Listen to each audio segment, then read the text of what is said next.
Fait que pour ceux qui n'étaient pas là ce matin quand je me suis présentée, je vais faire ça bref. Donc, moi, j'ai eu beaucoup d'expérience. J'ai travaillé au sein d'une équipe au niveau des acheteurs. Donc, pendant 3 ans de temps, j'ai fait que des acheteurs au point tel qu'un contrat de courtage, je suis pratiquement pas familière avec ça. Là. Ben, je le suis, mais donc, je faisais des promesses d'achat.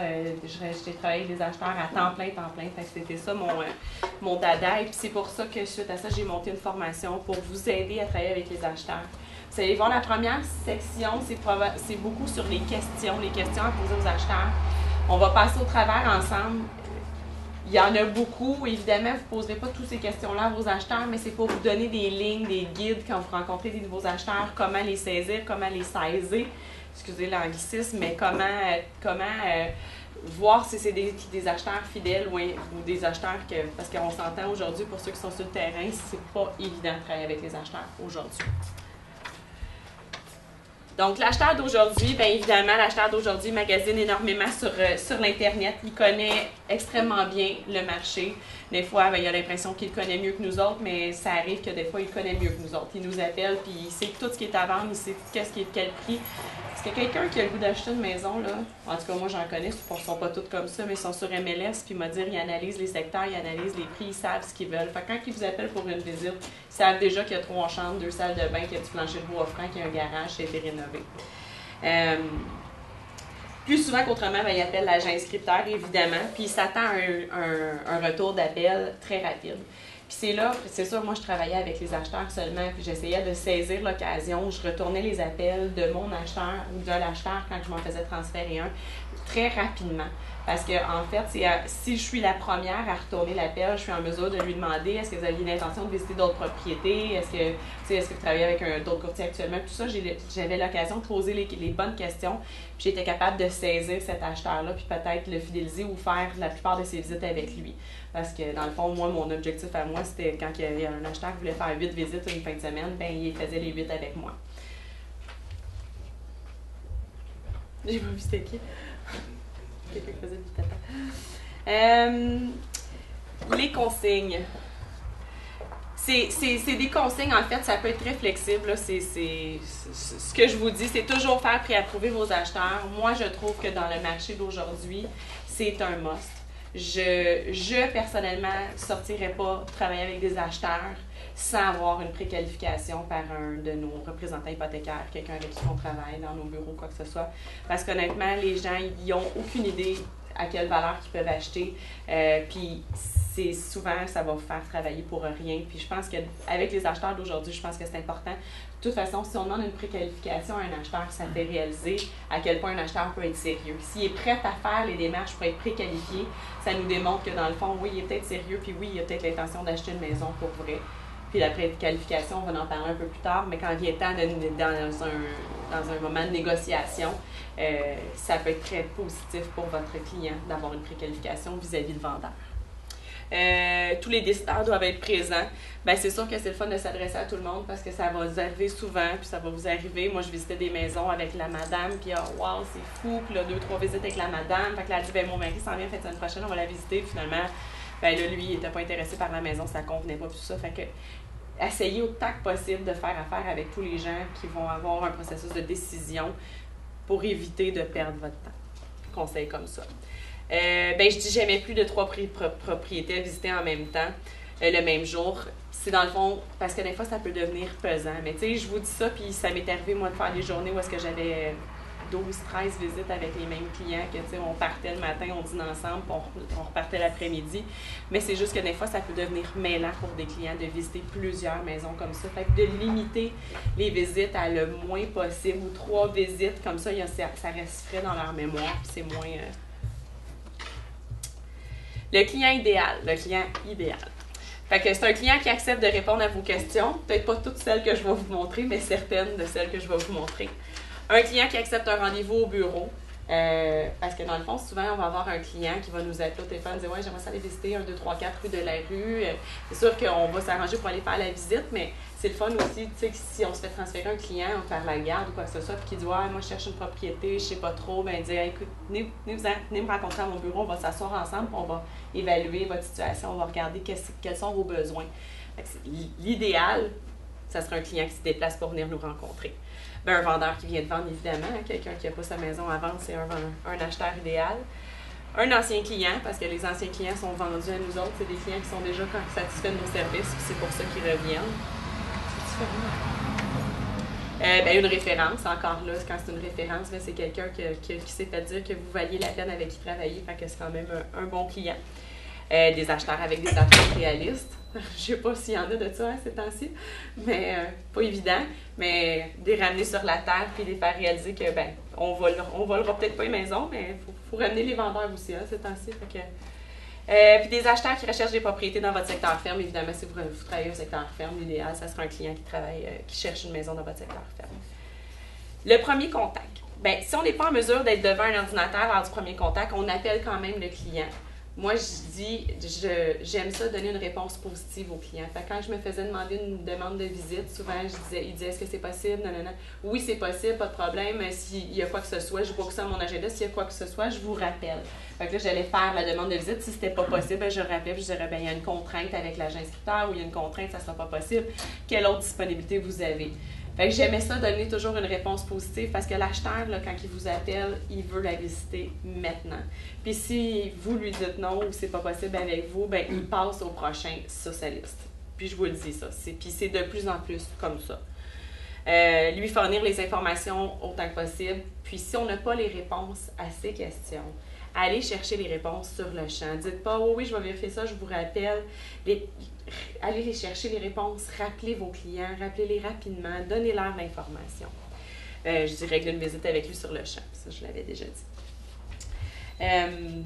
Le pouvoir des questions. Écoutez, ça c'est ben, ce matin, tu as parlé de David Knox. Moi, c'est David Knox que j'ai retiré ça, traduit ça de David Knox, qui est un formateur que j'admire beaucoup en immobilier.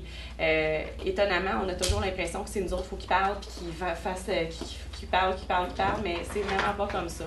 Il faut que vous posiez des questions, puis vous soyez à l'écoute des réponses de votre client. Fait que l'industrie d'aujourd'hui est beaucoup trop axée sur l'importance de fournir des réponses aux clients plutôt que d'écouter et d'analyser les réponses, leur situation. Nous avons l'impression que nous devons avoir toutes les bonnes réponses et que nous devons les avoir rapidement. Puis c'est faux, parce qu'en fait, on n'est pas obligé d'avoir toutes les réponses. Si on est capable d'aller chercher l'information, ça se justifie très bien, parce qu'on n'est pas des dictionnaires, on n'est pas des bibliothèques ambulantes, on ne peut pas tout connaître sur toutes les propriétés. Je dis ici, vous semblerez beaucoup plus informé en posant les bonnes questions plutôt qu'en ayant les bonnes réponses. Si vous posez les bonnes questions, vous aurez les bonnes réponses. Fait qu'ils vous donneront les bonnes réponses. Notre responsabilité en tant que courtier, c'est de diagnostiquer la situation. Fait que c'est pour ça que les questions sont si importantes. Donc ici, les 4 règles pour poser des questions. Bien, comme je disais tantôt, diriger les questions à toutes les personnes impliquées dans la transaction. Ça peut être anodin, mais des fois, poser des questions s'il y a un adolescent qui est dans la transaction, si lui, il veut déménager proche de son cégep, ou si lui, il s'en va à l'école, ou poser des questions au monsieur, à la madame. Tout le monde a des intérêts différents. Fait que moi, j'aimais ça, poser des questions à tous les gens, ou même poser des questions précises à certaines personnes. Poser des questions ouvertes, des questions qui ne se répondent pas par oui ou non. Des questions qui peuvent commencer par qui, quoi, quand, où, comment, pourquoi. Pourquoi, quand est-ce que vous aimeriez déménager? Fait que là, ça ne répond pas oui, pas non. Il fait du chemin vous pouvez faire du chemin sur ses réponses. Écoutez les réponses. Ça a l'air niaiseux, puis ça, moi, j'ai le même de la misère avec ça. Mais tu sais, des fois, on n'écoute pas, puis la personne qui m'a parlé, puis tout de suite, on pense à la prochaine question qu'on va y poser. Faites pas ça, faites attention. Tu sais, même moi, ça m'est tellement arrivé souvent de rencontrer des clients, puis là, j'arrive à la maison, puis oui, bonjour, elle se présente, elle s'appelle Nathalie, elle vient de me le dire, là. Puis là, je rentre dans la maison, puis je dis, mon Dieu, comment elle s'appelle, là? J'écoutais pas. Fait que, tu sais, en tout cas, pour moi, il fallait que j'aie une conscience de dire, OK, Nathalie, OK, elle s'appelle Nathalie, puis je me le répétais, puis bonjour Nathalie, puis regardez Nathalie, puis tu sais, je me le répétais. Tu sais, soyez à l'écoute. Utilisez un langage corporel. Oups, j'ai oublié d'avancer mes feuilles. Utilisez un langage corporel, démontrez de l'intérêt, souriez, prenez des notes. C'est toutes des choses que, tu sais, dans le fond, quand les clients vous parlent, écoutez-les, puis oui, je comprends, puis vous prenez des notes. Puis il n'y a rien de mal à prendre des notes quand vous posez des questions à vos clients, parce que dans le fond, vous ne voulez pas les faire répéter. Fait que moi, je leur dis, puis je le dis au monde, ceux qui font des rencontres avec moi, ils savent. Des fois, je vais être avec vous autres, puis je vais dire, excuse-moi, je prends des notes, j'ai pas de mémoire. Moi, j'ai aucune mémoire. Fait que je prends des notes, comme ça, quand on va se rasseoir ensemble, je vais m'en rappeler. Le premier rendez-vous, ça, en fait, c'est Lise Le Chasseur qui m'a donné cette partie-là de la formation.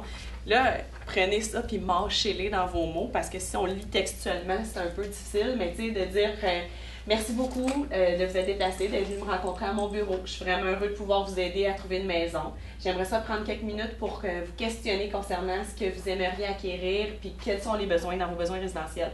Prenez ça, puis mettez-le comme vous voulez, mais remerciez les clients de prendre le temps de venir vous rencontrer, puis de faire en sorte que vous allez travailler en collaboration pour pouvoir trouver la maison de ses rêves, la maison qui cherche, la maison selon ses besoins.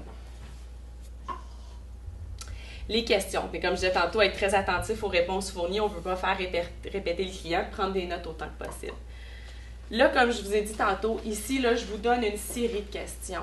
Je vais les passer, je vais les lire avec vous autres. Évidemment, vous n'allez pas rencontrer un acheteur, vous n'allez pas le driller avec les 72 questions qu'on va voir aujourd'hui. Là. Il n'y en a peut-être pas 72. Choisissez celles qui sont plus importantes, puis vous allez voir, je vais vous démontrer celles que moi, je préférais utiliser.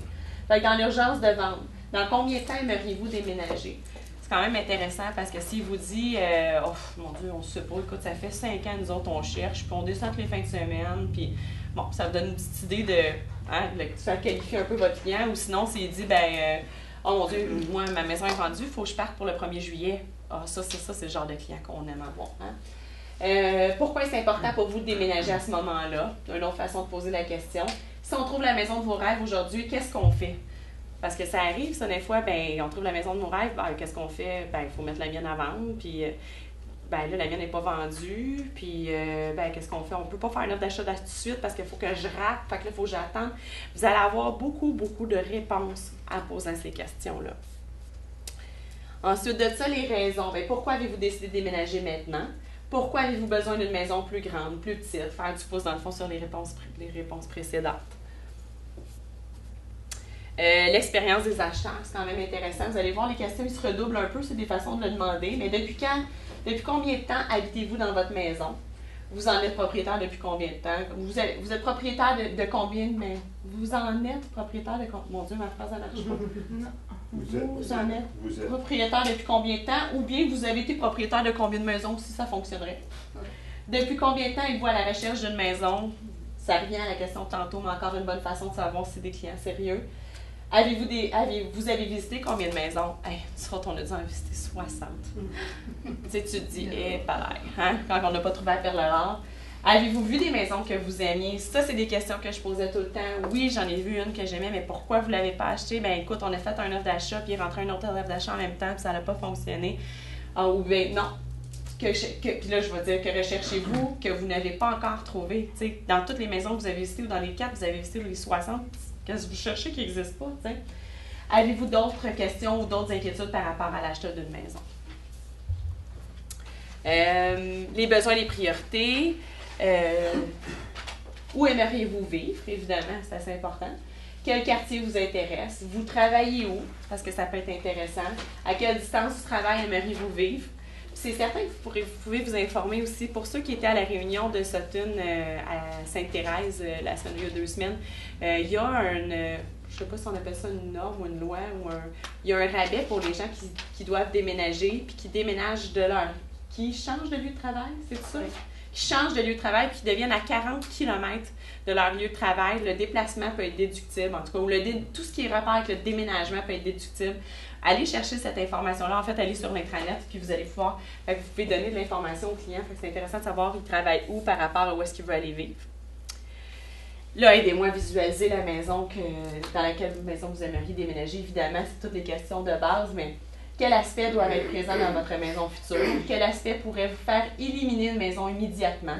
Avez-vous des animaux? Comment vous voulez les accommoder? Avez-vous des spécifications spéciales concernant l'école pour les enfants? C'est toutes des questions vraiment importantes, dépendamment des clients qui sont assis dans votre bureau.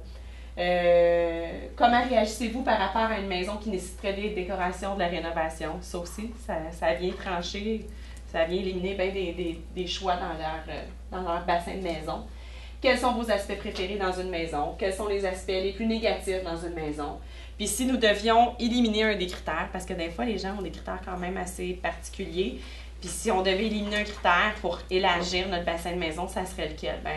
Écoute, tu sais, garage, dans le fond, j'aimerais bien ça, mais c'est pas si grave. S'il y a un gros cabanon, ça peut faire la job. Tu sais, dans le fond, ça va vous aider à plus saisir le genre de maison que vous allez pouvoir référer à cet acheteur-là. Le financement. Quelle fourchette de prix avez-vous en tête? Comment avez-vous déterminé ce budget? Quel paiement hypothécaire seriez-vous prêt à assumer? Comment avez-vous l'intention de payer cette maison? Puis ça, c'est la question. Ça ici, je l'ai mis en gras, là.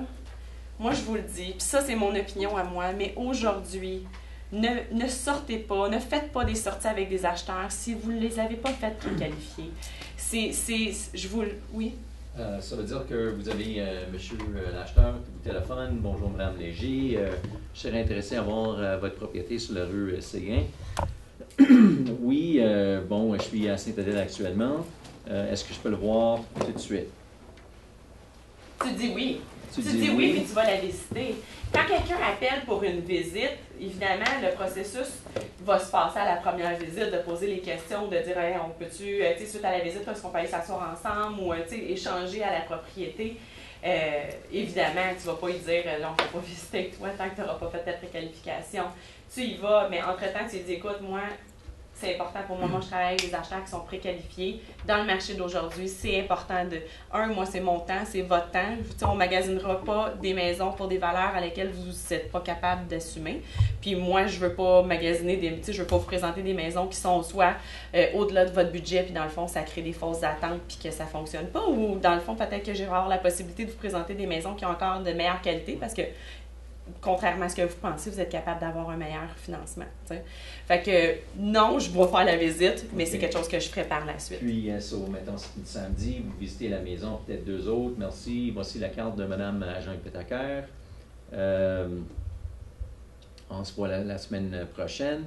Oui, parfait. Puis la semaine prochaine, vous avez parlé à Mme hypothécaire? Non, mais c'est ça, on n'a pas eu le temps. Qu'est-ce que vous faites dans un cas de même? Est-ce que vous prenez le rendez-vous quand même ou écoutez, là, c'est pas comme ça que je travaille? Je peux intervenir là-dessus? Au moment où je faisais du courtage, je n'ai jamais dit à un client, vous allez appeler madame ou monsieur un tel courtier hypothécaire. Parfait. On a décidé de se faire préqualifier. Je vais donner, si vous permettez, je vais donner vos coordonnées à monsieur ou madame courtier hypothécaire et il va vous contacter. Immédiatement après, j'appelle le courtier hypothécaire. Puis en plus, je donne un petit peu le profil du client. C'est un jeune couple, ils n'ont pas un gros budget, travailleur autonome. Parfait. Il les appelle et il fixe le rendez-vous. Pardon? Vous venez de voler mes acheteurs, c'est le même acheteur. Non? OK, mais oui, mais c'est ça. Vu que je lui offre un bon service, c'est avec moi qu'il va faire affaire parce que moi, je le sensibilise à se faire préqualifier, puis je ne laisse pas la balle dans son camp, je la veux dans mon camp. Puis ça ne montre pas à quel point ils sont motivés si vous laissez ça ouvert à eux autres de téléphoner l'agent hypothécaire? Non. Ça montre à quel point ils sont sérieux, à quel point... Non, c'est que les gens, des fois, ils sont sérieux, mais ils ne sont pas disciplinés. C'est comme, ben oui, je vais l'appeler, puis j'ai pas le temps, je travaille ce soir, demain, c'est la game de hockey de mon fils. Souvent, c'est de la négligence, c'est pas parce qu'ils sont pas motivés. Un point aussi, je sais pas, j'espère que je te vole pas ton punch pour un petit peu plus loin, pourquoi je veux les faire préqualifier, puis je leur dis, et ça les rend sensibles. Écoutez, je suis convaincue que vous allez passer au financement, parce qu'il y a des courtiers qui sont mal à l'aise, ils disent, ben là, c'est parce que je ne fais pas confiance, je pense que c'est un tout nu, il ne passera pas au financement. Non, c'est parce que tu fais prendre conscience à ton client, écoutez, monsieur le client, si on trouve la maison de vos rêves, et qu'on est deux en même temps, et qu'on est en offre simultanée, êtes-vous conscient qu'on a une longueur d'avance si on est préautorisé? Le client vendeur va choisir quelle offre, celui qui est déjà préautorisé par la banque ou l'autre qui est incertain. Ça met beaucoup de poids. Ouais. Ça se travaille très bien. Puis dites-vous, pour une référence que vous avez donné un nom, un numéro de téléphone, vous risquez d'avoir un chèque de quoi? 1000, 1500 $? Juste pour avoir donné un nom, un numéro de téléphone? On n'a pas négligé. Ah non, ça vaut la peine. Dans le fond, regarde, pour faire du pouce sur ton... Moi, une phrase ou quelque chose que j'aurais leur dire, je leur dirais, c'est une des options populaires, en fait, même que là, je trouve que c'est une option. Moi, je leur dirais, la façon que je travaille, c'est qu'on va faire une préqualification par un démarcheur hypothécaire. C'est une pratique qui nous permet de savoir exactement quel est votre pouvoir d'achat, qui nous permet de négocier avec force. Aimeriez-vous que je prenne rendez-vous pour vous? Ou bien je dirais, voulez-vous qu'on prenne rendez-vous ensemble? Moi, je travaille avec différents démarcheur hypothécaire, j'ai différentes institutions, avez-vous une préférence ou tout ça? Puis des fois, puis tu sais, c'est sûr qu'il y en a que, puis ça doit t'arriver, Peter, mais tu sais, des fois, il y a des gens qui me disent « Ah non, non, mais moi, là, j'étais avec la caisse de Joliette depuis 45 ans. » C'est correct, il n'y a pas de problème, sauf que la caisse de Joliette, puis un démarcheur hypothécaire des caisses, ne fera pas le même taux. Puis en fait, peu importe, même si on prend un démarcheur de la Banque nationale, si c'est la Banque nationale qui nous fait notre prix hypothécaire, le montant va être allé chercher dans ton compte à la caisse de Joliette, il n'y a pas de problème, ça ne change rien. Fait que c'est de faire sensibiliser les clients. Tu sais, des fois, moi, je leur disais quand j'étais sur le terrain, je disais, écoute, si je suis capable de faire sauver 0,5 %, avez-vous une idée, c'est quoi sur 25 ans, 0,5 %? Tu sais, je veux dire, c'est des milliers de dollars. Ça vaut vraiment la peine. Il n'y a pas de frais reliés à ça, là. Puis en fait, je pense que c'est pour le bénéfice de l'acheteur. T'sais. Dans le fond, c'est de faire comprendre que c'est pour son bien-être à lui. T'sais. Puis c'est le nôtre aussi, évidemment. La fidélité. Travaillez-vous avec d'autres courtiers immobiliers? Ça, c'est une autre chose que moi, personnellement, vous ferez ce que vous voulez, mais vous n'êtes pas des concierges, vous n'êtes pas des taxis, vous n'êtes pas là pour visiter des maisons avec du monde qui change de courtier à n'en finir. Je veux me dévouer à la recherche de votre propriété. Je vous demande une seule chose en retour, et c'est que vous travaillez exclusivement avec moi. Comment vous vous sentez avec cette perspective-là? Vous n'êtes pas obligé de le dire dans ces mots-là, ça ne sonne pas comme vous autres, mais dire, écoutez, moi, je suis prête à me dévouer à la recherche d'une propriété pour vous, mais moi, je ne travaillerai pas avec un acheteur qui travaille avec plusieurs courtiers. On va établir, on va travailler ensemble, je vais vous poser les bonnes questions, je vais connaître c'est quoi vos recherches, vos besoins, puis on va cibler un bassin de maison ensemble, on va avancer, on va en visiter, il y en a qui ne feront pas, on va aller en négociation, peut-être que ça ne fonctionnera pas, mais on va se créer une relation de travail ensemble, mais moi, je travaille de façon exclusive. Fait que si vous voulez travailler avec plusieurs courtiers, pas de problème, mais moi, je ne travaillerai pas avec vous. Moi, c'est comme ça que je travaille aujourd'hui. Parce que pour ceux qui sont sur le terrain, vous le savez, les acheteurs, sont guidounes. C'est pas évident, mais c'est ça. Puis, travailles-tu avec des contrats de courtage achat quand tu fais? Moi, j'ai pas travaillé avec ça parce que, en fait, ça fait 3 ans que je suis plus sur le terrain. Mais je vais dire, aujourd'hui, là, je pense honnêtement que j'irais faire une formation, puis une autre, là. Je me ferais former beaucoup, là, pour le contrat de courtage achat, puis je rentrerais de façon solide parce que on en a des courtiers qui travaillent avec ça, puis qu'à tout coup, ils signent un contrat de courtage achat avec leurs clients. Puis c'est très bon. Puis en fait, moi, je pense que ça va s'en venir là. Dans les autres provinces, là, en Ontario, il n'y a pas un courtier qui sort avec un client sans contrat de courtage achat. C'est rendu une philosophie. C'est une pratique courante. On est rendu là au contrat de courtage achat. Je pense que c'est en septembre, François donne une formation sur le contrat de courtage achat. Je vous incite à aller voir cette formation-là. Puis vous allez voir, c'est surtout les nouveaux courtiers. Le nouveau courtier n'a pas l'ancienne mentalité de dire « Oh mon Dieu, je ne peux pas faire signer un contrat de courtage achat. » C'est difficile pour des courtiers d'expérience. Ils n'ont pas appris cette façon-là. Le nouveau courtier, je peux vous dire que moi, les nouveaux courtiers avec qui je suis en contact, là, première chose qu'on me demande, où je peux commander des contrats de courtage achat. C'est de plus en plus là. C'est la façon de travailler. Donc, mettez-vous à la page là-dessus. C'est important. Il y a un gars qui était dans ma classe qui a fini en décembre, un ancien député bloquiste. Il torche tout le monde dans le bureau, il signe du contrat achat à plein tube. Il est à Montréal, là, mais... mais quelqu'un qui est capable de le vendre, là, quelqu'un qui est capable de le marcher puis de le vendre à son client, puis écoute, je pense que ça se présente bien. Tu sais, je veux dire, honnêtement, on offre quand même un service à l'acheteur, là, tu sais, ça a l'air fou, tu sais. Puis moi, je me rappelle, dans le fond, un inscripteur, lui, il n'y a pas de garantie de paiement, là, mais on s'entend que, tu sais, qu'il y a quelqu'un qui va vendre sa maison, il va avoir... Mais un acheteur, là, tu sors, là, tu peux sortir avec des acheteurs, puis j'en ai fait des sorties, puis je vais vous en parler. J'en ai fait des sorties avec des acheteurs, des 30-40 visites que finalement, ils me disent « Oh, j'ai acheté une maison, elle était à vendre par... je suis passée devant, c'était la capitale. » Puis, tu sais, c'est comme... Je voudrais pas vous déranger. C'est ça qui est... Oui, je ne voulais pas vous déranger. On était samedi. Je suis là pour être dérangé, c'est ça. Dérangez-moi, s'il vous plaît. Moi, j'en ai des contrats de courtage acheteurs en marche qui sont... J'en ai 4, là, qui sont... J'ai pas une misère avec amener mes acheteurs-là. Je pense qu'il faut juste... Quand on fait un contrat de courtage, on est conscient que c'est une offre de service. Mais un contrat de courtage acheteur, c'est une offre de service aussi. C'est différent. On ne va pas vendre leur maison, on va leur acheter une maison. Mais c'est la même chose. On embarque ça dans notre offre de service. Puis les gens, ils comprennent. Ils comprennent. C'est pas difficile. Exactement. À l'école, nous, ils nous ont appris à À le faire? À le faire. Ok. Tu sais, puis j'ai pas de Ah, je savais misère. pas. Je suis Ok. rendue à 4 mois. J'ai pas Ah, c'est en bon. 15 jours. Ben, vous demanderez à Nathalie, elle va vous aider. Ouais, c'est ça. Peut-être un dernier point aussi, c'est d'éduquer votre client.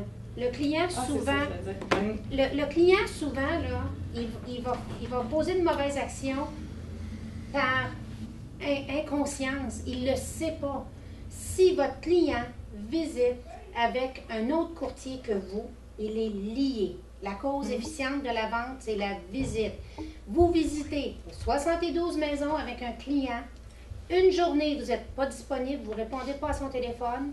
Il décide d'appeler l'agent inscripteur pour aller visiter. Vous êtes fait. Il a visité avec un autre courtier, il doit prendre l'offre avec l'autre courtier. Ça, c'est de l'expliquer à vos clients. Ça m'est déjà arrivé de visiter avec des clients, puis ils l'ont fait, puis « Oh, mais Franck, je réalisais pas, je suis allée sur la visite libre. » C'est comme, regarde, expliquez-leur, parce que souvent, ils le font parce qu'ils n'en sont pas conscients. Et aussi, le client que vous voulez convaincre de faire affaire avec vous, moi, ce que je disais aux clients, c'est, écoutez, monsieur l'acheteur, vous visitez sur les pancartes. Hein? Il y en a qui disent, moi, je visite avec les instructeurs, je vais avoir un meilleur prix. Réalisez-vous que la journée, vous allez vouloir faire une offre. Vous allez devoir faire l'offre avec le courtier instructeur de la maison que vous avez visitée. Est-ce que ça va être quelqu'un avec qui ça va avoir connecté? Quelqu'un en qui vous avez entièrement confiance? Ou là, vous allez dire, oh mon Dieu, je ne veux pas faire affaire avec ce courtier-là, j'aurais voulu faire affaire avec un autre. Vous êtes liés, là. L'offre d'achat, vous allez la faire avec cette personne-là qui ne vous inspire pas confiance. Donc, le meilleur conseil que je peux vous donner, choisissez-vous un courtier avec qui vous allez travailler. Que ce soit moi ou un autre, mais prenez-en un qui va vous accompagner tout le long de votre processus. Oui, bien, pour faire du pouce là-dessus, moi aussi, ce que je leur disais, évidemment, je travaillais avec les acheteurs, je n'avais pas d'inscription. Et moi, je leur disais, écoutez, on va travailler ensemble. Là. Parce que si vous travaillez avec l'agent inscripteur, c'est comme si vous engagez l'avocat de la partie adverse. Moi, je suis là pour défendre vos droits. On est deux avocats, puis on s'en va en négociation. Moi, je travaille pour vous. Fait que, c'est certain que le monde, il pense qu'ils vont sauver de la commission, quoi que ce soit. C'est totalement faux. C'est une fausse pensée. Puis je veux faire du pouce aussi, tu disais, sur éduquer les clients. Moi, quand je parlais à quelqu'un la première fois, j'ai dit, écoutez, là, je veux juste mettre ça au clair avec vous. Peu importe la bannière, peu importe le courtier, peu importe la ville, le secteur, je suis en mesure de vous faire visiter toutes les propriétés et de vous donner l'information sur toutes les propriétés. Parce que ça m'est arrivé, puis je vous le dis personnellement, là, moi, Anne Léger, là, une de mes super bonnes amies, meilleure amie, elle a acheté une maison de chez Remax. Elle dit, mais Anne, elle dit, c'était pas ta pancarte. Là, je suis comme, ouais, tu me niaises, tu sais, je veux dire, ça se peut comme presque pas. Mais elle dit, Anne, elle dit, c'était Remax, elle dit, mais, tu sais, j'y avais jamais expliqué que ça changeait rien, que, tu sais, fait que c'est vraiment important, puis c'est pas, je pense pas, c'est par mauvaise intention que les gens font ça, mais ils sont pas au courant de comment on fonctionne. Fait que, désinformer. Préparer l'acheteur à acheter, vous vous attendez un laps de temps de combien de temps avant de trouver votre maison? Puis combien de maisons pensez-vous visiter avant de trouver votre maison? La visite, la négociation. Des fois, tu sais, c'est ça, j'ai regardé. Il y en a des maisons, hein, qu'en sortant, tu sais tout de suite que ça fait pas, là, tu sais, le feeling. À un moment donné, quand ça fait 2-3 que tu visites avec tes clients, tu ressors, tu regardes, t'es comme, ils sont là, non, ça marche pas. Il y en a d'autres que tu le vois, le feeling est bon. Fait que, tu sais, des fois, quand je sortais, c'est un peu du Albert Simon, pour ceux qui le connaissent, là. J'ai l'impression que cette maison vous intéresse ou comment vous sentez-vous par rapport à cette maison-là. Vous voyez-vous vivre ici? C'est quand même une bonne question, tu sais. Ah, mon Dieu, vraiment, c'est écœurant. Puis, tu sais, des fois, hein, on peut pas savoir, il y a des maisons, moi, je me rappelle, je visitais des maisons, puis le monde, ils mettent des murs à terre, puis ils repeinturent la cuisine, puis ça va être la chambre d'Eva, puis ça va être la chambre à Justin. Puis finalement, ils sortent de la maison, t'es là, mon Dieu, tu sais, est-ce que comment vous vous sentez par rapport à la maison? Oh mon Dieu, pas partout. Je l'aime pas partout. Fait que, tu sais, on peut pas nécessairement assumer, fait qu'il faut poser des questions, tu sais. Les objections, tu sais, des fois, quand que, tu vois qu'il y en a une qui aime, puis que, tu sais, c'est positif, ils sortent, oui, ils se voient vivre là, ils sont pas prêts, tu sais, puis vous avez besoin de réfléchir à quoi, combien de temps, tu sais, vous voulez réfléchir pendant combien de temps, aimeriez-vous ça qu'on passe à travers peut-être les formes, la promesse d'achat, tout ça, juste que vous voyez les choses auxquelles vous allez avoir besoin de penser pendant votre moment de réflexion. Donc, ça, c'était les questions. Il y en a beaucoup. Mais comme je vous dis, choisissez celles avec lesquelles vous vous sentez le mieux. Il y en a qui se posent à la première visite. Il y en a qui se posent une fois qu'on est en rendez-vous. Gardez en tête, par rapport à toutes ces questions-là, la préqualification puis la fidélisation de votre client. Ça, c'est 2 choses qui sont vraiment importantes pour vous sauver énormément de temps. Pourquoi le client devrait travailler avec un seul courtier, nous? Bien, nous connaissons ses critères, évidemment. Il a posé bonne question, puis on est venu faire un entonnoir avec lui. De visite en visite, on est capable de savoir qu'est-ce qu'il aime moins. Tu sais, dans le fond, comme je vous disais tantôt, des fois, on rentre dans la maison, puis tout de suite, on le regarde, puis on fait comme non, hein, tu sais, puis c'est un feeling, tu sais. Créer un lien de confiance, un lien d'amitié. Pour ceux qui travaillent déjà, ça vous est sûrement déjà arrivé, mais moi, je veux dire, après avoir visité bien des maisons avec des couples puis tout ça, il y en a beaucoup qui sont devenus des amis, puis du monde à qui je parle encore aujourd'hui, parce que dans le fond, on est tellement impliqués dans un processus avec eux autres qui est intense et émotif, qu'on finit par avoir des liens d'amitié. Bien, on a posé les bonnes questions, évidemment. Les clients font confiance, vous êtes complices d'un très gros moment dans leur vie. Puis là, je dis ici, définissez les choses que vous ferez pour lui, puis faites-le. Tu sais, quand vous dites, je vais aller chercher l'information, ou oui, je vous rappelle tantôt, ou je vais faire... Puis vous le faites pas, ben ils vont passer au prochain. Ils sont vite à passer au prochain. Fait que faut comme pratiquement être parfait. Hein? Ben parce qu'on s'occupe de lui, puis nous sommes présents avec les alertes, les courriels, les appels, les suivis. Les alertes, je vais y revenir, je vais vous expliquer ça dans les alertes. J'y reviens tout de suite. Les alertes immobilières, est-ce qu'il y a quelqu'un qui sait c'est quoi? Sur Matrix, ben, il y a les alertes sur Matrix ou il y a Match dans Prospect. Est-ce qu'il y a quelqu'un qui les utilise? Hey, c'est super, je vais changer votre vie aujourd'hui.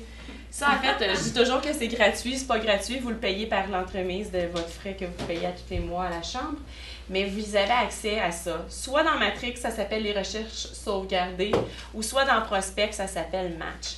J'avais tendance à dire que je préférais Matrix avant, mais Prospect qui quand même s'est amélioré avec le temps. Ça, en fait, c'est que vous rentrez tous les critères de votre client. Soyez pas trop pointilleux, mais le gros des critères de votre client. Puis c'est que ça, à tous les jours, ça envoie un courriel automatiquement à votre client avec les nouvelles propriétés qui viennent d'embarquer sur le marché, si vous voulez, les nouvelles propriétés en vigueur qui correspondent aux critères de votre client, ou les propriétés qui ont mettons, subi une baisse de prix puis qui deviennent dans les critères ou dans la fourchette de prix de vos clients. Ça, il y a moyen de faire envoyer le courriel à tous les fois qu'il y a une nouveauté. Ça devient peut-être un peu agressant pour le client, ou 2 fois par jour. Moi, ce que je faisais, c'est que le courriel, il partait à mes clients tous les matins. Mais il y avait certaines personnes qui étaient plus pointilleux. Tu sais, moi, j'avais des clients qui avaient tous les critères, j'avais tout rentré leurs critères, mais c'est en plus quelqu'un qui voulait une maison style Nouvelle-Angleterre. Bien là, évidemment, dans Matrix, on n'a pas le choix style Nouvelle-Angleterre. Fait que je me faisais envoyer le courriel à moi, je sélectionnais, puis là, je lui réenvoyais les propriétés qui, dans le fond, qui répondaient à ces critères. Mais on s'entend que ça, on sauve du temps. Ça veut dire qu'à tous les jours, pratiquement, ou en tout cas sur une base régulière, vos clients entendent parler de vous, vous leur envoyez des propriétés qui correspondent à leurs besoins. Vous pouvez faire des suivis.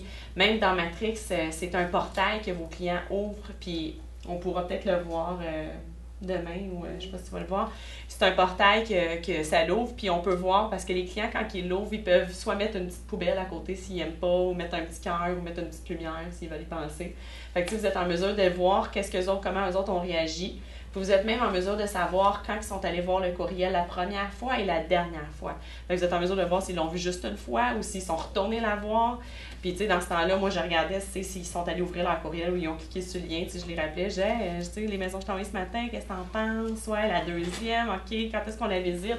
Fait que ça me permettait de faire un suivi avec ça. Fait que ça, je vous le dis, il n'y a pas beaucoup de monde qui l'utilise. C'est à votre disposition, c'est là. Moi, il n'y a pas un de mes acheteurs qui n'était pas sur l'alerte. J'avais une 35 alertes qui partaient. Parce qu'à un moment donné, ben c'est ça, je travaille juste les acheteurs. Mais quand vous en avez une couple d'acheteurs, ça vient... c'était quoi dans ces critères? De repenser à ces critères tout le temps, tout ça. Moi, c'était une recherche qui était sauvegardée. Évidemment, on ne le met pas là-dessus, puis on l'oublie. Ça ne fera pas notre job à notre place, ça.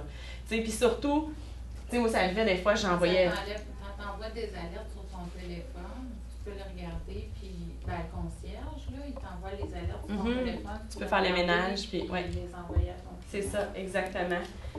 Fait que, ce que je voulais dire, c'était... Ben non, c'est pas grave. C'était juste pour dire qu'on ne pouvait pas l'oublier, même quand ton téléphone il sonne, puis qu'il dit une nouvelle alerte. Oui, c'est ça. C'est ça. Film, ben, exactement. Tu peux pas l'oublier. Mais ce que je disais aussi, c'est qu'à un moment donné, tu sais, quand tu vois, parce qu'il y a des clients qui, avec leurs critères de recherche, si quelqu'un dit, moi, je cherche un bord de l'eau à Saint-Sauveur navigable à 150 000, ben il n'y en aura jamais de maison qui vont y être envoyées. À un moment donné, on le rappelle, puis on dit, ben regarde, on essaie d'assouplir nos critères. Est-ce qu'il y a un critère que vous seriez prête à laisser tomber? C'est quelque chose qui serait peut-être moins important pour vous? Encore là, vous pouvez travailler avec ça. Fait que, comme je dis, la plupart des agents, mon Dieu, des courtiers, ne l'utilisent pas. C'est votre chance de vous démarquer des autres courtiers. Démarquez-vous. Planifier les visites. Bon, ben là, pour ceux qui ont d'expérience comme Peter, là, ça sera peut-être pas intéressant, ce bout-là. Mais pour ceux qui embarquent sur le terrain, ben Peter, Mathieu, il y en a plein qui ont d'expérience ici, là. Je voulais pas pointer du doigt, mais planifier les visites. Fait que pour ceux qui commencent, des fois, ça peut être complexe, planifier une sortie de 4 ou 5 visites ou même 3 visites. Comment faire la planification des visites? Moi, je vais vous expliquer la façon que je travaillais. Fait que je déterminais mon heure de départ, évidemment. Je rentrais toutes les MLS dans Matrix, dans la recherche multicatégorie. Pour ceux qui connaissent Matrix ou pour ceux qui ne la connaissent pas encore, on pourra le voir ensemble. Peut-être demain matin, je ferai un survol de ça. Mais puis là, je rentre tous mes numéros MLS. Puis là, je peux cliquer pour avoir ma route. C'est-à-dire que là, ça va me dire, avec tous les numéros MLS, c'est quoi la route qui aurait bien du bon sens que tu devrais prendre. Fait que là, ça me dit, bon, OK, fait que c'est celle-là, je vais visiter en premier. Après ça, je vais aller à celle-là. Après ça, je vais aller à celle-là. Après ça, je vais aller à celle-là. Puis, moi, je travaillais au secteur de Saint-Sauveur. Ça m'arrivait de visiter une maison à Saint-Sauveur, après ça, une autre à Saint-Adèle, une à Val-David, puis de finir avec une, je sais pas moi, Saint-Adolphe, mettons. Bien, tu sais, évidemment, je peux pas calculer un 15 minutes en chaque visite parce que des fois, je vais avoir un 30-40 minutes de route à faire entre une visite et une autre. Fait qu'avec ça, ça me disait combien de temps je devais planifier de déplacement en plus. Fait que là, je détermine mon trajet. Puis là, je fais mes demandes. Bien, je disais toujours, je fais mes demandes en calculant 15 minutes par maison. Plus X minutes pour les déplacements. En fait, ce que je fais, parce qu'il y a des maisons que vos clients vont vraiment aimer, puis il y a des maisons où vos clients ils vont passer 5 minutes dedans, puis ça va être fait. Fait que ce que je fais dans IMO Contact, vous allez le voir, dans IMO Contact, quand on fait une demande de visite, ça y va sur une tranche de 1 heure. Fait que moi, je faisais ma première demande de visite, j'avais déterminé que je voulais partir à 2 heures. Fait que je disais, bon, on part à 2 heures. Première visite, je la demande de 2 à 3. Ma deuxième visite est à 15 minutes de route. Je ne sais pas si vous me suivez.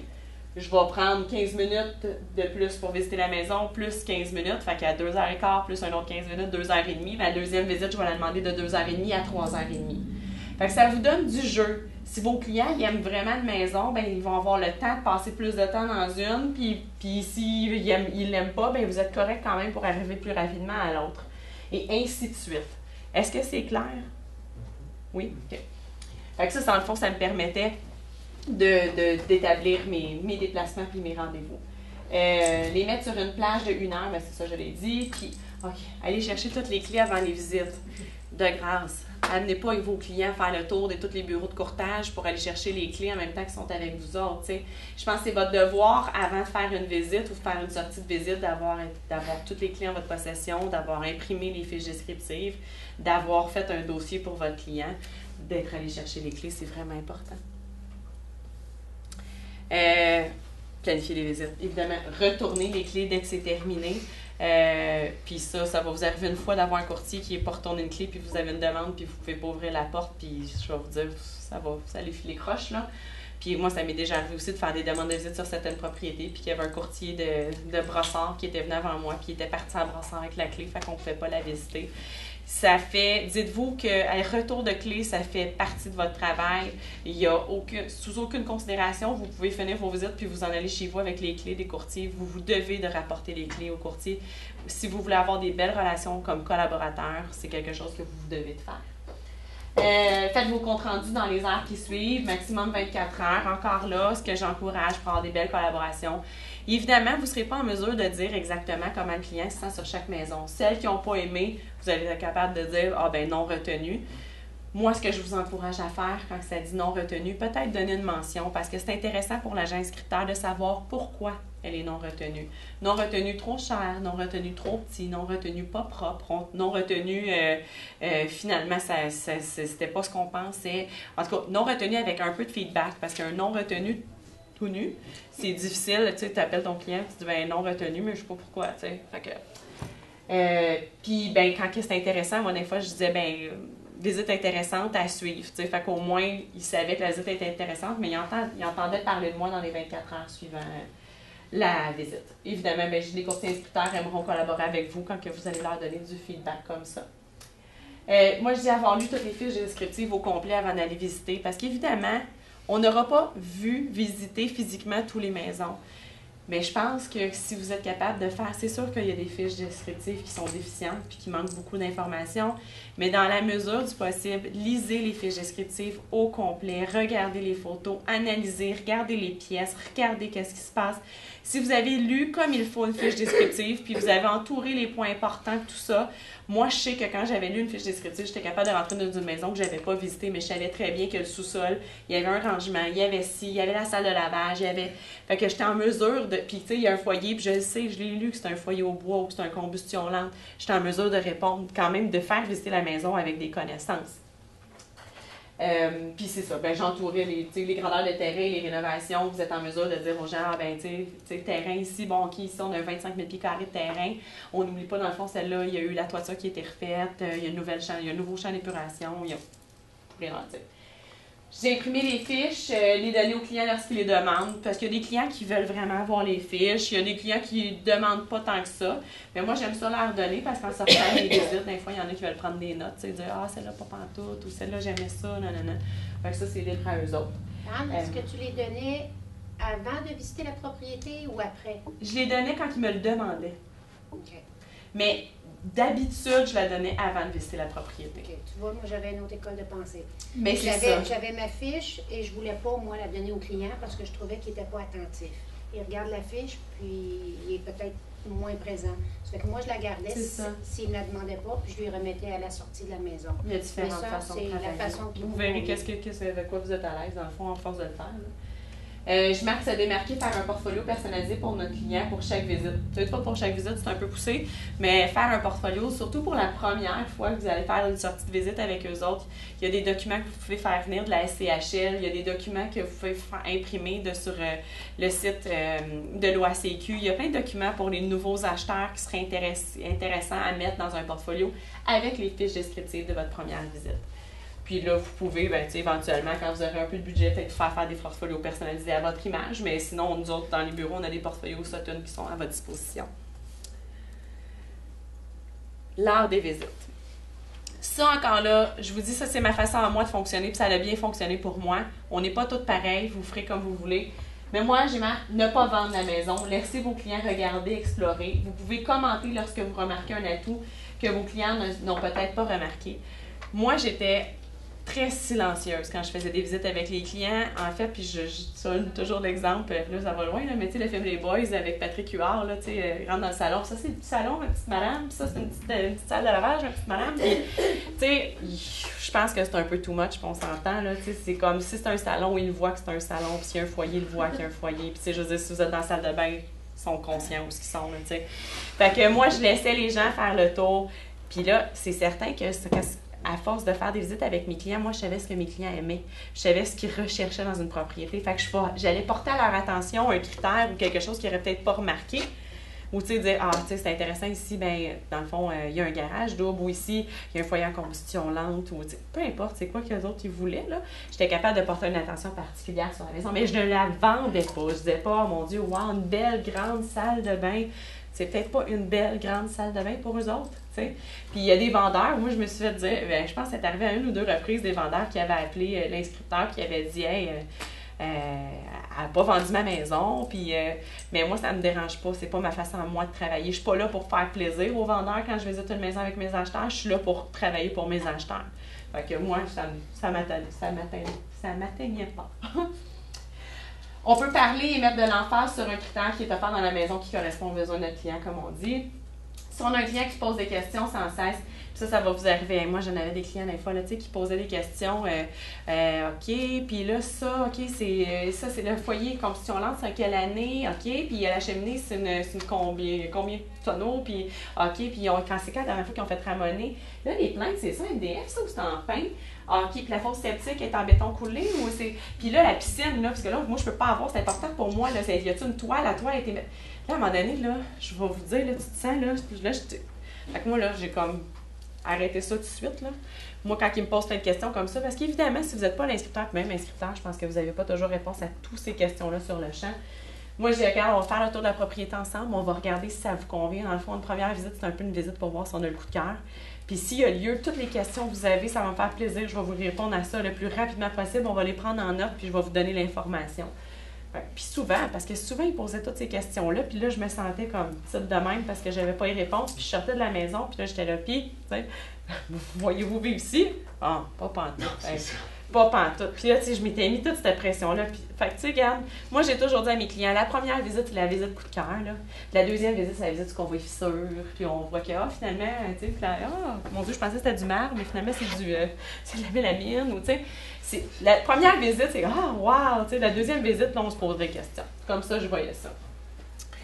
Puis là, je sais pas si je vais en parler plus tard, lors des visites. Ben, en tout cas, faire attention aussi, pas trop parler, pas trop donner vos opinions. Puis j'ai un bon exemple par rapport à ça parce que à un moment donné, je visite une maison, puis c'est une maison qui a plein de, tu sais, des petites tapisseries juste en haut, là, puis c'est plein de petits minous, tu sais. Puis je viens pour dire, et peut-être c'est un peu quétaine la tapisserie avec les petits minous, mais ça s'enlève. Mais comme ça vient pour sortir de ma bouche, la cliente a dit « Oh, c'est tellement beau! » Elle dit « J'adore la tapisserie! » Écoute, c'était comme... Fait que là, tu fais comme « Ah oui, vraiment, dans le fond, c'est le fun, tu sais, vous n'aurez pas besoin de la changer, c'est déjà là, puis écoutez, toi. » Fait que, tu sais, émettez pas vos opinions. La maison, vous la visitez pas pour vous, vous n'avez pas les mêmes goûts que vos clients. C'est pour ça, parlez le moins possible. Laissez vos clients parler. C'est eux autres qui vont vous donner le feeling. Essayez pas de leur donner un feeling, puis essayez de leur vendre une maison qui les intéresse pas, là. Ça n'a jamais marché. Fait que faites pas ça. Moi, j'ai avertir les clients au début de chaque séance de visite que si une maison ne leur plaît pas, ils n'ont qu'à me le faire savoir. Dans le cas échéant, bien, on dit aux clients vendeurs que nous sommes désolés puis que nous allons quitter. Il y a des courtiers inscripteurs qui sont pas d'accord avec moi, puis vous n'êtes peut-être pas d'accord avec moi, mais moi, c'était ma façon de procéder. Moi, je travaillais en complicité avec mon acheteur. J'étais là pour mon acheteur, j'étais là pour lui sauver du temps. Fait que si je rentrais dans une propriété puis il me regardait et faisait « Anne », je l'obligerai pas, à moins que je me dise, si j'ai un feeling en dedans de moi que ça pourrait être une bonne propriété pour lui, garde, puis passe par-dessus l'ordre d'entrée, on va juste prendre. Mais tu sais, on le savait, là, c'était pas une propriété pour lui, on rentre dans la maison. Je dirais pas visite-la toute pour faire plaisir aux vendeurs. Je vais dire, écoute, il n'y a pas de problème. Je vais dire les vendeurs, je suis désolée, Madame Intel, ça convient pas à mes clients. Tu sais, on l'avait vu la fiche descriptive, tout ça, mais au premier coup d'œil, finalement, ça correspond pas aux critères. Je suis désolée.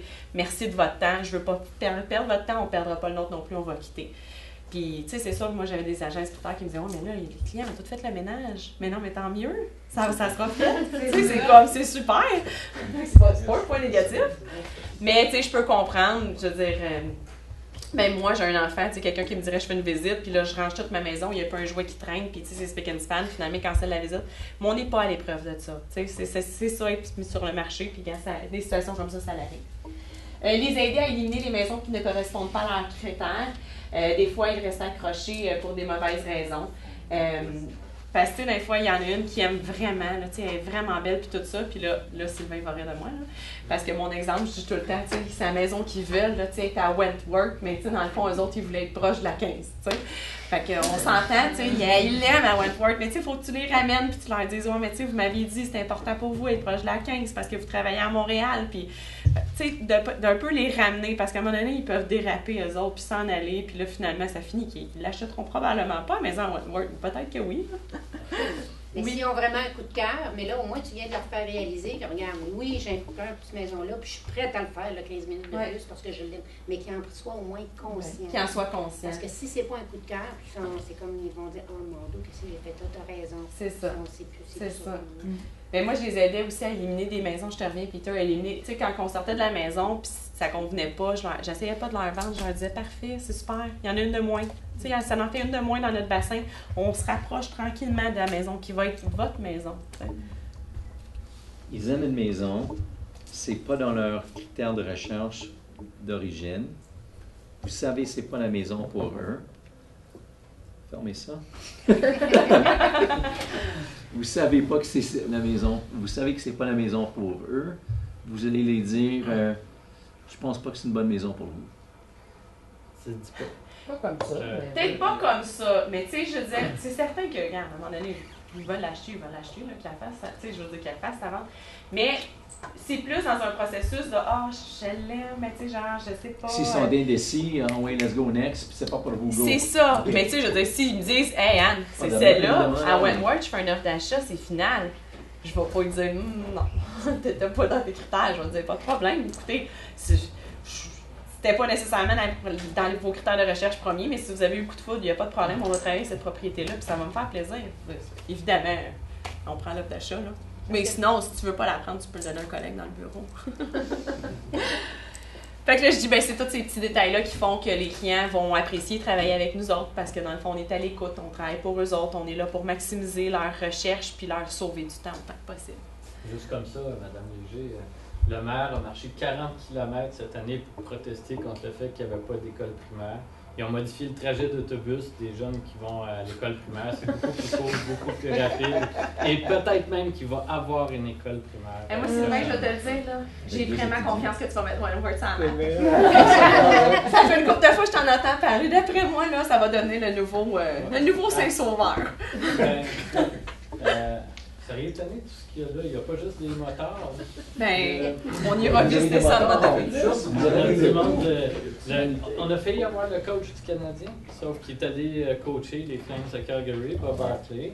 Le drummer de Rush, comme je vous dis, c'est quand même pas rien. Là. Qui a le drummer de Rush chez eux ici? Non, mais j'avoue que moi, j'avais jamais entendu ce nom-là avant que tu en parles.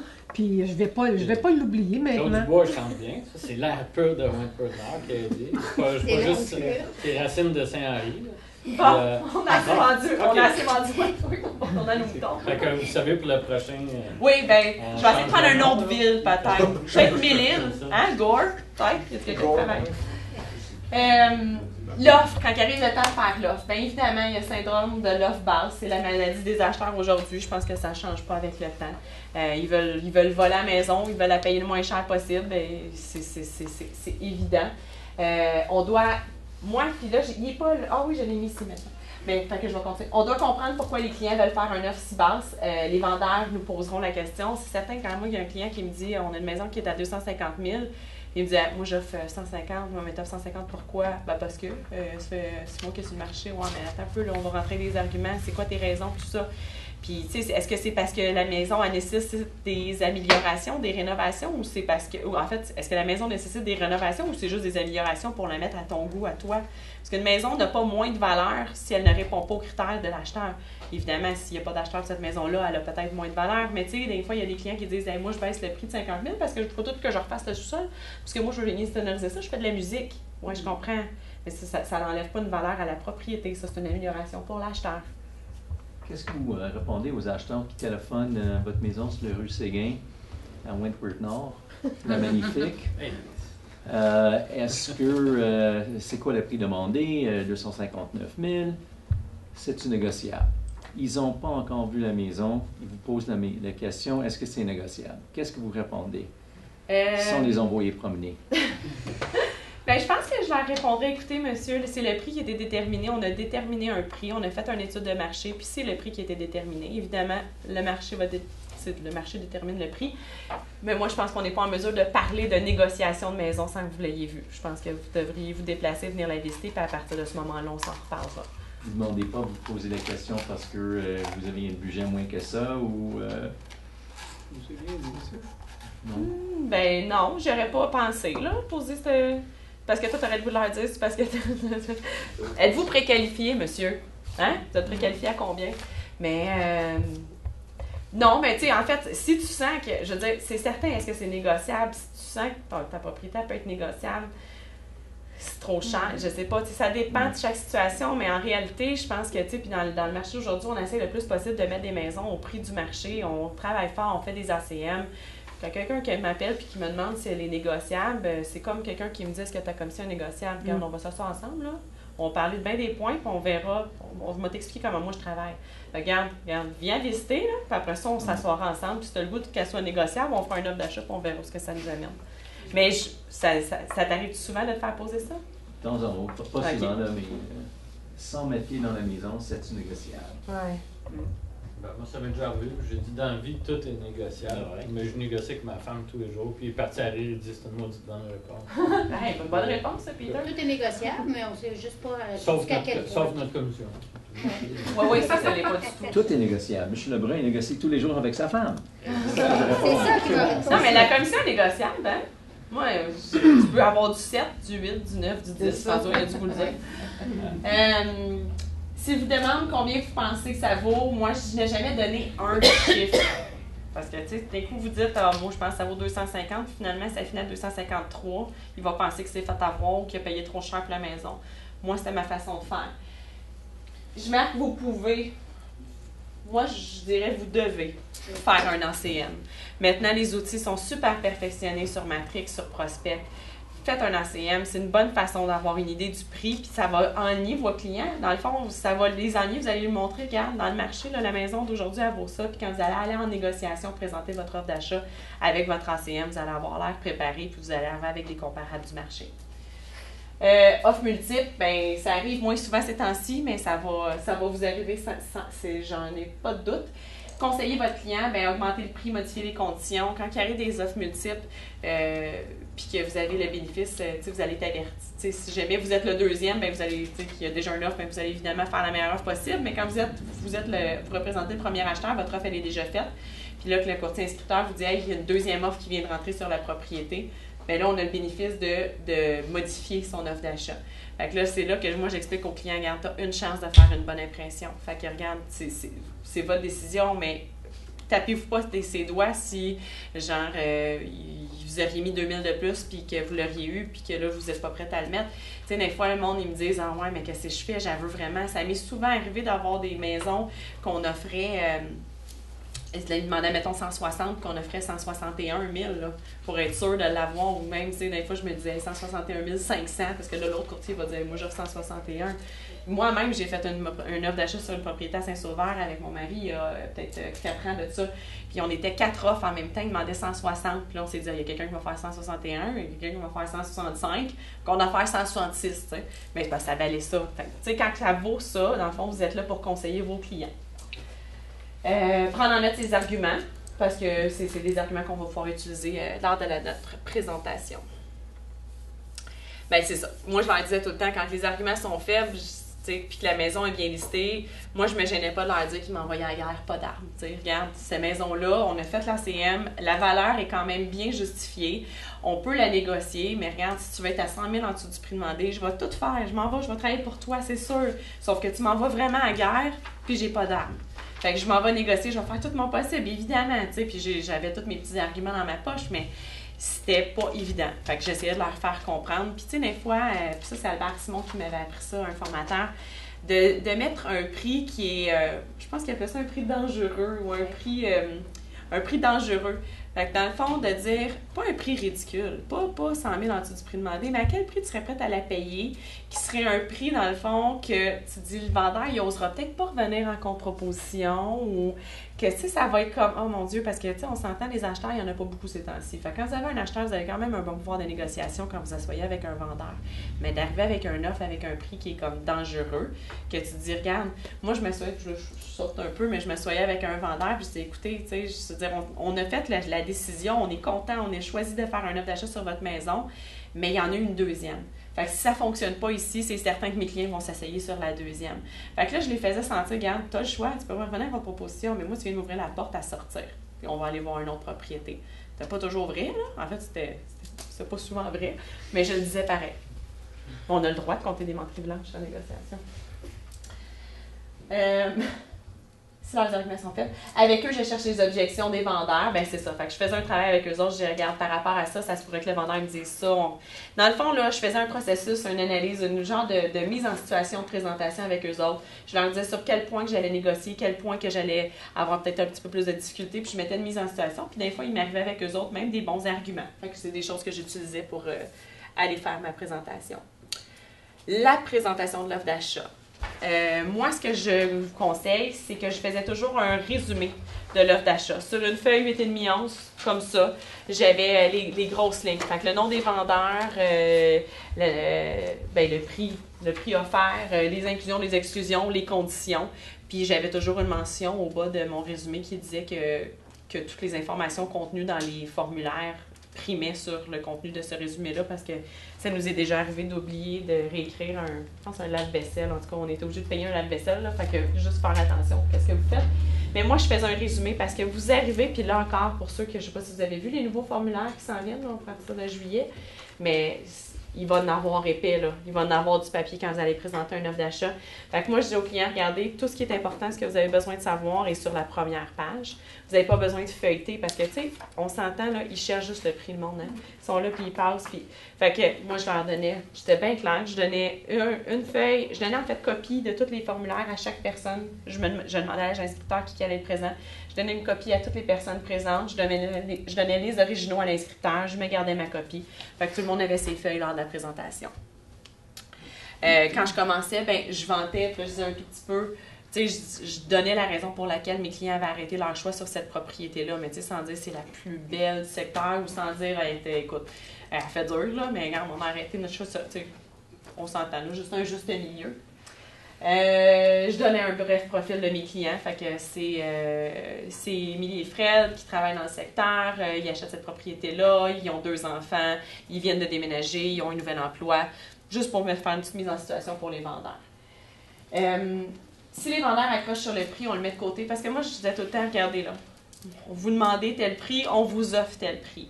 Êtes-vous d'accord avec moi? On met ça de côté, on va regarder toutes les autres conditions ensemble, inclusion, exclusion, tout ça, puis on va revenir au prix par après. Fait que, tu sais, au moins, ils avaient pris le prix, je leur ai dit, OK, on remet ça de côté. Fait que là, on avait le temps de passer à travers toutes les choses, puis là, on allait se battre avec le prix à la fin. Expliquer que vous avez un client acheteur ben c'est ça, dans le fond, quand vous avez un client acheteur, il faut faire comprendre aux vendeurs que si c'est pas, lui, il cherche une maison, il va acheter une propriété. Fait que si c'est pas la sienne, ça va être une autre. C'est certain. Lui, on a un mandat de trouver une propriété. Fait que, dans le fond, de faire comprendre, parce que ce qui arrive souvent, c'est que, ben, ça vous est peut-être déjà arrivé, ça va vous arriver, c'est qu'ils ont tendance, les vendeurs, à refuser la première offre d'achat. Des fois, la première offre d'achat, elle arrive trop vite. Tu sais, ils viennent d'arriver sur le marché, puis 3 semaines plus tard, ils reçoivent un offre, puis il n'est pas au prix demandé, mais c'est pas ce qu'ils veulent, puis ils se disent, hey, non, moi, je refuse ça, moi, je viens juste d'arriver sur le marché, puis je vais attendre. Puis je vous le jure, là, dans 98% des cas, ils acceptent un offre d'achat des mois plus tard à un prix moindre que cette offre-là qui est rentrée. Fait que de sensibiliser, moi j'essaie de sensibiliser les vendeurs à cette situation-là. Bon, puis c'est ça, faire savoir aux vendeurs qu'on n'a aucune idée quand le prochain acheteur va arrêter. Dans le fond, moi je leur dis, écoute, si vous avez le droit de ne pas accepter cette offre-là, mais on n'a pas de boule de cristal, on ne sait pas quand est-ce qu'il va arriver le prochain acheteur, il va arriver à quel prix, il va arriver à quelles conditions, est-ce qu'il va avoir vendu sa maison. Il y a plein, puis tu sais, le délai, des fois, de dire, écoutez, si vous vendez dans 6 mois, bien pendant 6 mois, vous allez avoir payé, je sais pas moi, 2 000 d'hypothèque par mois. Bon, ça, c'est 6 x 2, c'est 12 000 $. Regarde, on n'est pas loin d'un, tu sais, regarde, pour considérer l'offre d'aujourd'hui, peut-être qu'on pourrait s'entendre, tout ça. Fait que je leur vendais ma salade comme ça. Mon Dieu, ça fait finir. Ben oui. Ben oui. Avez-vous des questions? Des façons, des mises en situation et des choses qui vous sont arrivées que vous demandez comment faire? Ben en fait, tu parles, je viens de le vivre cette semaine à Sainte-Adèle, une maison. Ça fait 1 an et demi qu'elle est sur le marché. La dame, elle a eu 3 offres dans le passé qu'elle a toujours finalement refusé. Il y a eu des contrats, tout ça. Dans cette période-là que s'est écoulée, elle a refait faire sa toiture il y a 1 mois. Ben, on vient d'avoir une acceptation sur une offre qui a été la plus basse de toutes les 4. Ouais. Puis elle a fait son toit en plus. Puis elle a fait son toit en plus, en pensant que peut-être, mais finalement, là, la 4e est plus basse que toute la gang. Puis là, à un moment donné, c'est face au fait que, c'est ça, elle a accepté la 4e, qui est la plus basse. Puis non seulement ça, l'acheteur, il y a un beau toit neuf, garanti par Sears 25 ans. C'est des situations comme ça. Souvent, c'est ça, hein, la première offre, là. Mon Dieu. Oui, ils ont tendance à la refuser rapidement. Est-ce qu'il y a quelqu'un qui connaît la fable de La Fontaine qui s'appelle La Fille? La fille, la connais-tu, non? C'est une fille qui a voulu un gars beau, riche, intelligent, fin. Puis elle rencontre le premier, il est beau, il est riche, mais il est un peu tweet. Puis le temps passe, évidemment, la fille dépérit, et elle finit qu'elle est super contente de marier un gars qui est laid, qui est con, qui est fauché.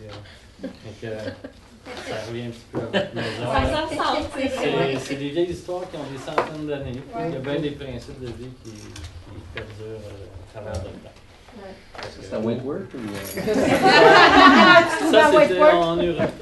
Mais j'aimerais peut-être ça rajouter des petits points, parce que je sais pas, je suis arrivée à la fin rapidement, je sais pas s'il m'a manqué des acétates. Mais quand que je vous dis faire préqualifier vos clients, France vous en a glissé un mot ce matin. La préqualification, c'est bon pour toute la démarche, puis au niveau de la négociation, tout ça, mais c'est bon pour votre poche aussi. Hein? On a des démarcheurs, nous autres, avec qui on a négocié des ententes qui vous remettent, je pense en général, c'est 0,5 0,5 certains, c'est 0,3 La majorité, c'est 0,5 de la valeur du prêt que vos clients vont prendre. Moi, je signe mes payes de courtier toutes les semaines, puis c'est incroyable comment il y en a qui font de l'argent avec les référencements hypothécaires. Puis c'est pas une chose qui est difficile nécessairement à faire, parce que dans le fond, il faut vous dire que c'est dans l'intérêt de votre client quand vous référez un démarcheur hypothécaire. Puis on a du bon monde qui travaille dans nos bureaux, dépendamment vous êtes dans quel secteur, mais on a des courtiers qui sont dévoués, qui sont présents. Si vous avez besoin que je vous identifie les gens qui travaillent dans vos bureaux, je pourrais vous le dire. Mais c'est des gens qui sont toujours disponibles, qui travaillent, qui se déplacent, qui vont rencontrer vos clients chez eux. En ce moment, on a une promotion avec la Banque nationale. Je n'ai pas tous les détails précis, mais c'est sur l'intranet. Mais quelqu'un qui fait affaire avec la Banque nationale, dépendamment le montant de prêt, tout ça, mais Banque nationale paye pour l'inspection, paye pour le notaire, paye pour la taxe de bienvenue. Fait que c'est quand même pas minime. Fait que si vous êtes capable d'offrir ça à vos clients, puis ça, c'est un offre de la Banque nationale offert qu'au courtier Sutton. Avec Imeris, il y a Sécurité que France vous a passé les papiers ce matin. Vous laissez des dépliants aussi sur Sécurité. C'est ça. Qui est comme une assurance juridique, c'est ça? Une assurance juridique qui va couvrir les frais si jamais il y avait des problèmes de... Moi, j'aime... Vice caché. Moi, j'aime la publicité. 75 000, mais je ne suis pas sûre qu'il est écrit dedans. Je vais vous laisser les dépliants. Vous pourrez jeter un coup d'œil. Ce qui est intéressant, servez-vous de ça quand vous êtes en compétition. Vous vous faites dire Remax a tranquillité, Capital a la garantie APEC.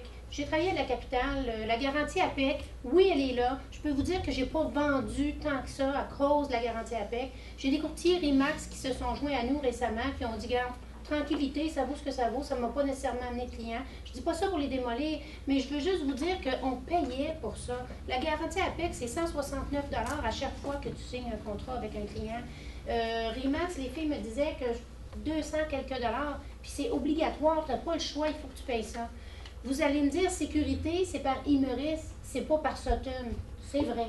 Mais servez-vous-en comme outil, que nous aussi, on a l'équivalent, on a sécurité qui est contre les vices cachés. Les gens, ce qui ont le plus peur quand ils vendent leur propriété par eux-mêmes, c'est une poursuite pour des vices cachés. Vous l'avez. Et vous, c'est gratuit. Ils ont juste à prendre, le client a seulement à prendre son hypothèque avec Imeris. Vous allez dire, oui, mais ça ne veut pas dire qu'il va prendre Imeris. Non, effectivement, ça se peut qu'il ne prenne pas Imeris, mais vous allez être rentré dans la maison avec ça. Puis ensuite, il va peut-être aller avec un autre courtier hypothécaire. Mais vous l'avez, ça vous avez. Pardon? Combien ça coûte? Ça coûte rien. C'est gratuit. Si tu fais affaire avec un courtier Imeris. Question. Oui, vas-y. Pour le référencement, l'hypothécaire, il faut faire un avis de divulgation. La plupart du temps, le démarcheur va la faire pour vous autres. C'est un document qu'il va faire remplir à votre place. Okay. Ben, en fait, il va le faire pour vous autres, puis il va le fournir au bureau. Moi, en tout cas, dans tous les cas, c'était toujours le démarcheur qui le faisait pour moi. Moi, dans mon temps, j'avais un démarcheur, je travaillais avec quelqu'un de la Banque, pas de la Banque nationale, mais de Desjardins, avec qui j'avais une relation de complicité incroyable. J'avais travaillé avec beaucoup de monde, puis cette personne-là, j'avais des suivis dans mes dossiers, j'ai eu une complicité incroyable. Puis moi, je pense que vous devriez trouver cette personne-là avec qui vous aimez travailler, avec qui vous êtes capable de développer une complicité. Puis que, tu sais, quand vous êtes avec votre client, vous dites, voulez-vous qu'on planifie une rencontre, puis tu peux l'appeler, tu te dis, hey Sébastien, es-tu disponible tel après-midi? J'ai un client, oui, parfait, excellent. Vous allez avoir un super suivi de dossier. Vous allez avoir, tu sais, aujourd'hui, là, on reçoit des lettres de financement de des institutions financières qu'on n'a aucune idée de où ça vient. On ne sait même pas. Mais des fois, on fait affaire, tu sais, on parle aux démarcheurs de notre client qu'on ne connaît pas du tout, puis il nous dit, ben, toi, je te connais pas, je t'envoie pas cette information-là, puis il ne collabore pas avec nous. Je vais vous dire, ça peut être l'enfer de travailler avec un démarcheur qui n'est pas quelqu'un avec qui vous avez des affinités ou des gens qui sont très liés à votre bureau. Puis, moi, je vous dis ça pour votre bénéfice à vous. Puis, je regarde juste Desjardins en ce moment. Desjardins, tu y faisais à partir de janvier jusqu'à là, le 30 juin, je pense, 2 références, puis ils vous amènent sur une croisière, tout le gros luxe là, avec votre conjoint, puis ils vous donnent plein de cadeaux. En plus, ils vous donnent des prix, ils sont là, ils veulent tout faire pour vous avoir. Puis en fait, ils traitent vos clients de façon impeccable. Puis moi, je vous dis, c'est un plus pour vous, un plus pour vos clients. Gênez-vous pas à faire ça, puis sortez pas. Mais commencez pas à faire des visites. Moi, j'en connais pas de courtier hypothécaire. Tu travailles dans quel bureau, Sainte-Thérèse, tu m'as dit, hein? Bien, moi, je te dirais, va voir avec Lise, elle pourra t'identifier les personnes. Puis, sais-tu quoi? Moi, là, honnêtement, c'est pas toi qui amène la fille dîner, là. C'est la fille qui t'amène dîner. Toi, t'es sa cliente, là. Tu sais, dire, hey, moi, j'aimerais ça qu'on se rencontre. J'aimerais ça que tu m'expliques pourquoi qu'on devrait faire affaire ensemble. Viens me dire pourquoi je devrais t'envoyer mes clients. La fille va dire, OK, moi, t'amener manger au restaurant. Dites-vous, ils veulent, ce que Anne dit, là, ils veulent vous avoir comme client. Donc, ils ont intérêt à vous rencontrer. Ce que je vous suggère de faire, c'est de fixer un rendez-vous avec chacun d'entre eux. On a Banque Nationale, il y a les promotions que Anne parlait, Desjardins qui ont aussi d'excellents services, d'excellents taux, Imeris pour sécurité, et j'ai des courtiers des fois qui disent « Ah, moi, je fais affaire avec Multiprêt ». Vous avez l'équivalent. Dans les bureaux, on a Lise Gagnon qui est Hypothéca. Hypothéca, elle fait affaire avec plusieurs banques, elle peut vous magasiner un taux. Moi, je vous dis, faites affaire avec une de ces personnes-là à l'interne. Pourquoi? Parce que vous allez avoir un suivi sur vos dossiers. Vous appelez Lise, vous appelez qui que ce soit de Banque Nationale, Imeris, Desjardins. Écoute, le dossier est rendu où? Ils ne vous dévoileront pas ce qui est privé dans le dossier du client. Mais ils vont vous dire, écoute, ça accroche un petit peu, donne-moi encore 2 jours. Puis ils vont travailler fort pour vous autres, pour driver vos dossiers. C'est des gens de confiance. Vous savez à qui vous faites affaire. Donc, puis faites du référencement, c'est une belle paye. J'ai une question pour Desjardins. En fait, le Desjardins, en fait, on connaît tout. Une gars, son compte de banque à Desjardins, il fait 50 ans. Puis là, on dit, il va voir un démarcheur Desjardins.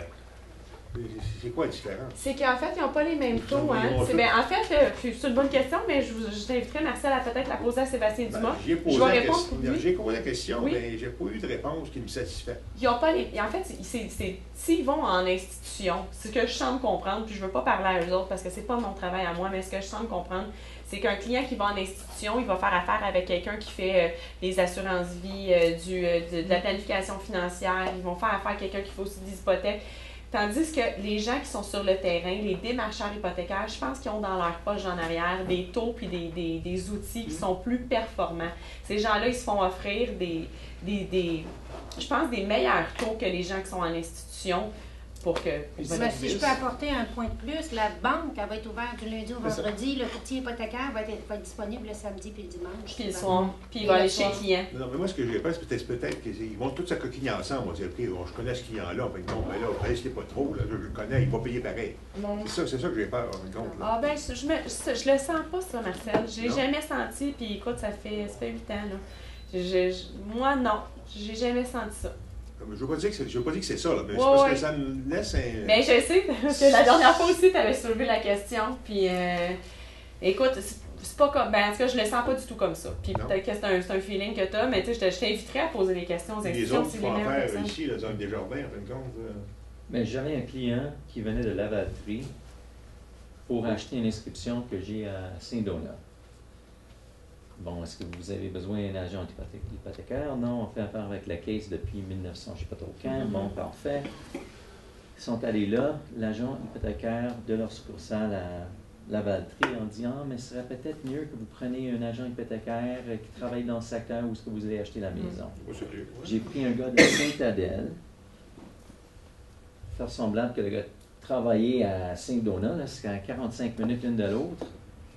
Puis il a parlé aux acheteurs, puis il a pris soin de ça. Ah oui? Oui. Puis dites-vous, vous allez rencontrer des clients aussi qui vont dire, puis c'est bon de connaître tous les courtiers hypothécaires de vos bureaux respectifs. Fait que vous allez avoir un client à un moment donné, vous faites affaire avec le courtier de, je sais pas moi, Banque Nationale. Et moi, je ne veux rien savoir de Nationale, mais j'ai un compte de banque là, puis écoute, je vais te référer à quelqu'un de Desjardins. Moi, je ne veux rien savoir de Desjardins, un autre client. Parfait, on peut vous référer à quelqu'un de Banque Nationale. Gardez-vous des portes de sortie parce que vos clients, peut-être qu'ils ne voudront pas faire affaire avec une institution en particulier. Ou le courtier va magasiner pour votre cas trouver la meilleure situation parce qu'ils ont tous des forfaits de ci, de ça, de 2000 $ de remise, puis rénovation de maison, puis toutes sortes de... Et on s'entend, là, Banque nationale, il y a une promotion, ça va convenir à certains clients, mais pas à d'autres. Parce que quand il y a une promotion rattachée, là, dites-vous qu'il y a un coût. Votre client n'aura pas le même taux que s'il n'y a pas de promotion. Par contre, vous avez des clients qui ont besoin de se faire payer ces choses-là parce qu'ils n'ont pas le budget et ça les aide. Ils vont être prêts à absorber la perte de pourcentage. Il y en a d'autres qui vont dire non, non, moi je le veux dans mes poches. S'ils veulent vendre après, il peut être pris, payer toutes les promotions aussi. Exactement, parce que c'est remboursable. Il y a des clauses là-dedans, il faut faire attention. Exactement, sur la promotion, il ne faut pas dire que si vous prenez votre hypothèque avec la Banque nationale, ils vont payer le notaire, toutes sortes de cossins. Il y a des minimums à respecter. C'est ça, il faut que ça soit une hypothèque de 80%.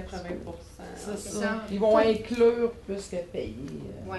Mais comme France a dit, dans certains cas, tu vas tomber sur des nouveaux acheteurs que ça leur convient puis qu'ils n'auront pas la liquidité pour payer la taxe de bienvenue, l'inspecteur, le notaire. Fait que, il y a pas, tu sais, il y a du monde qui reçoivent des remises puis tout ça, puis ils payent un taux plus haut pour avoir des remises, mais c'est parce qu'ils ont besoin du financement puis ils ont besoin de la liquidité, là. Fait que dans le fond, chaque chose s'adapte. Tu sais, dans le fond... Dans le fond, moi, je vous dis, parce que tu peux faire affaire avec la Banque nationale et pas prendre la promotion, là, ils peuvent avoir des bons taux. Moi, ce que je vous dirais, chacun de vous, regardez dans chacun de vos bureaux, c'est qui travaille, c'est qui les démarcheurs. Puis on a travaillé très fort pour essayer d'avoir du monde très compétent. Puis je vous dirais que moi, je suis pas mal satisfaite des gens avec qui on travaille en ce moment. C'est du bon monde.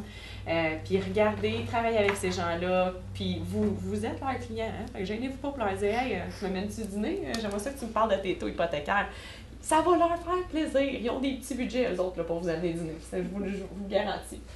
Est-ce qu'on peut terminer sur la promotion? Oui. On n'a peut-être pas assez parlé. Je vous ai donné des clients tout à l'heure. Des fois, on se fait dire chez Sutton, « Ah, c'est quoi qu'on a, nous, Sutton, comparativement à la compétition? On a quoi d'exclusif à Sutton? Vous avez un produit qui est exclusif à Sutton. Les boutiques Inspiration, c'est un service de home staging que vous offrez à vos clients. C'est exclusif à Sutton. Vous vous présentez chez un client pour un contrat de courtage. Vous lui dites, « Monsieur le vendeur, nous allons vous offrir une séance home staging gratuitement en collaboration avec BMR. » Les boutiques BMR, certaines boutiques, c'est à vérifier. Il y a celle de Saint-Antoine et celle de Saint-Faustin qui ont adhéré. C'est que votre client se présente là, c'est gratuit. Et il y a quelqu'un qui se rend à son domicile plutôt. La personne se rend à son domicile, va homestager 5 pièces, ensuite va aller en magasin avec lui pour magasiner les matériaux chez BMR. C'est gratuit, c'est exclusif à Sutton. Même chose pour le client acheteur. Le client acheteur a une séance de relooking. Il peut refaire 2 pièces avec le même service. On s'entend qu'ils ne payent pas pour toutes les rénovations. Là. Il faut juste leur donner les conseils pour les 2 pièces. Mais c'est quand même un outil que vous avez de plus. Quand vous travaillez avec un acheteur, vous direz, hey, travaille avec moi. En plus, quand on va avoir finalisé tout ça, là, je vais vous envoyer quelqu'un de BMR qui va vous aider à refaire le look de 2 pièces, les pièces qui sont peut-être pas, vous donner des idées pour comment on pourrait les améliorer. T'sais. Ça, il n'y a pas de frais. Il n'y a pas de frais reliés à ça. Écoutez, on a terminé, à moins que vous ayez d'autres questions. La prochaine partie, c'est une présentation de l'intranet que je trouve qui est assez importante, mais qui est assez brève. Fait que je ne sais pas si vous voulez qu'on ne prenne pas de pause parce qu'il est vraiment juste 3 heures. Il est 3 heures. 3 heures moins 5. Fait que êtes-vous à l'aise qu'on ne prenne pas de pause, qu'on fasse un petit alentour de ça, puis qu'on... Je dois vous quitter par contre. Pas de problème.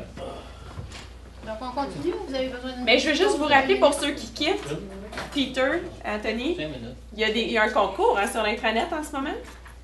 Chaque jour, vous allez vous inscrire. À chaque 24 heures, vous avez le droit à une inscription. Puis, on va faire tirer parmi toutes les inscriptions un certificat cadeau au 40 North ici à Saint-Sauveur de 150 $. Fait que, allez cliquer. Merci beaucoup. On prend 5 minutes? Les gens ont souhaité prendre un petit 5 minutes. Ah, 5 minutes? OK.